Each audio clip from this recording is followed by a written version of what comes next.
Deutsch lernen durch Hören.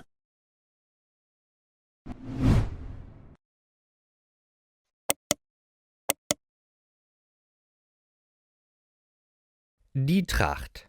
Traditionelle Kleidung. Viele Länder haben traditionelle Kleidung. Auch in Deutschland, Österreich und der Schweiz gibt es solche Kleidung. Sie heißt Tracht.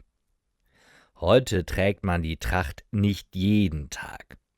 Aber viele Menschen ziehen sie an, wenn ein Fest ist. Zum Beispiel beim Oktoberfest, bei Volksfesten oder bei traditionellen Festen im Dorf. Es gibt verschiedene Trachten, für Frauen und für Männer. Für Frauen gibt es das Dirndl. Es kommt aus Bayern und Österreich. Dirn ist ein altes Wort. Es heißt Mädchen. Früher haben junge Frauen als Dienstmädchen in reichen Häusern gearbeitet. Sie haben oft ein Dirndl getragen, weil es praktisch war. Heute ist das Dirndl sehr beliebt. Es gibt viele Farben und Muster. Wichtig für das Dirndl ist die Schürze mit Schleife.